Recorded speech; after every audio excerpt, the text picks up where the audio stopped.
YouTube पर जब हम कुछ खरीदते हैं तो अक्सर बस बाय बटन दबा देते हैं और आगे बढ़ जाते हैं। पर क्या कभी सोचा है कि उस एक क्लिक के पीछे असल में क्या छिपा है? चलिए आज इसी की तह तक चलते हैं। अच्छा, एक सवाल से शुरू करते हैं। क्या कभी YouTube पर कोई मूवी किराए पर ली है या फिर YouTube प्रीमियम का सब्सक्रिप्शन लिया हो? अगर इसका जवाब हाँ है, तो ये जानना ज़रूरी है कि उस एक क्लिक का असली मतलब क्या है। जी हाँ, वो क्लिक सिर्फ एक पेमेंट नहीं है, ये गूगल के साथ एक लीगल कॉन्ट्रैक्ट है, एक कानूनी समझौता जिस पर हम सब बिना पढ़े ही दस्तखत कर देते हैं। तो सवाल ये उठता है कि ये कॉन्ट्रैक्ट आखिर है किस बारे में? देखिए, ये पेड सर्विस कोई एक चीज नहीं है। इसमें वो सब कुछ शामिल है जिसके लिए यूट्यूब पर पेमेंट करनी पड़ती है। जैसे कि कोई नई फिल्म किराए पर लेना या अपने किसी फेवरेट क्रिएटर की चैनल मेंबरशिप लेना। और हाँ, यूट्यूब प्रीमियम और म्यूजिक प्रीमियम जैसी सर्विसेज तो हैं ही। तो चलिए अब जरा इसके कुछ बेसिक रूल्स पर नजर डालते हैं कि इन सर्विसेज को इस्तेमाल करने के नियम क्या हैं। सबसे पहला और शायद सबसे बड़ा नियम, ये सर्विसेज जियो रिस्ट्रिक्टेड हैं, मतलब ये हर देश में उपलब्ध नहीं हैं। और अगर कोई सोचता है कि वीपीएन लगाकर इन नियमों को चकमा दे दिया जाए तो ये सीधे सीधे यूट्यूब की शर्तों का उल्लंघन माना जाएगा। और हाँ, एक और जरूरी बात, ये जो एक्सेस मिलता है ये हमेशा के लिए नहीं होता। मान लीजिए कोई फिल्म किराए पर ली तो उसे देखना शुरू करने के 48 घंटे के अंदर अंदर ही खत्म करना होगा। उसके बाद वो एक्सपायर हो जाएगी। तो हमने देखा कि समय और जगह की कुछ पाबंदियां हैं। अब आते हैं उस चीज पर जो इन सबके केंद्र में है, पैसा। और ये कैसे काम करता है, खास तौर पे फ्री ट्रायल्स के मामले में। देखिए, ये एक बहुत ही जरूरी पॉइंट है। फ्री ट्रायल्स को इसी तरह डिजाइन किया गया है कि अगर उसे वक्त पर कैंसिल नहीं किया तो वो अपने आप एक पेड सब्सक्रिप्शन में बदल जाएगा। ये एक ऐसा जाल है जिसमें अक्सर लोग अनजाने में फंस जाते हैं। और ये जो ऑटो रिन्यूअल का सिस्टम है, ये सिर्फ फ्री ट्रायल पर ही नहीं बल्कि हर तरह के सब्सक्रिप्शन पर लागू होता है। मतलब जब तक उसे खुद जाकर कैंसिल नहीं करेंगे तब तक हर महीने पैसे कटते रहेंगे।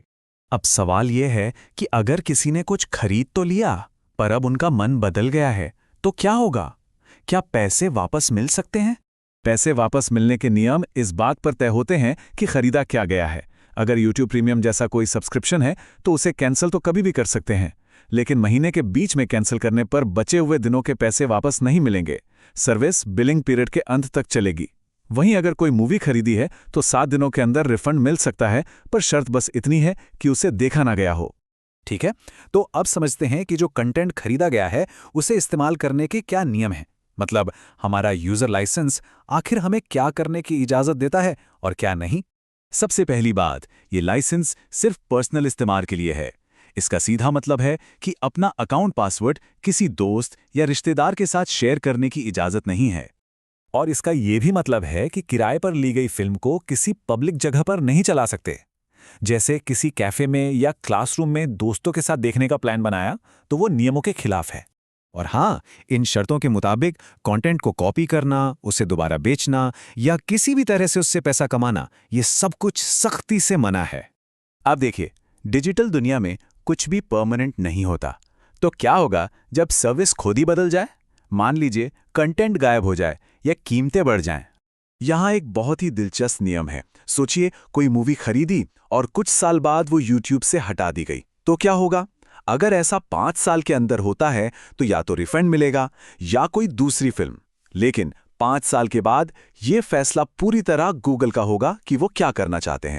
हाँ, एक अच्छी बात यह है कि अगर सब्सक्रिप्शन की कीमतें बढ़ती हैं तो इसकी जानकारी पहले से दी जाती है और यूजर्स को ये मौका भी मिलता है कि वो नई कीमत लागू होने से पहले अपना सब्सक्रिप्शन कैंसिल कर सकें।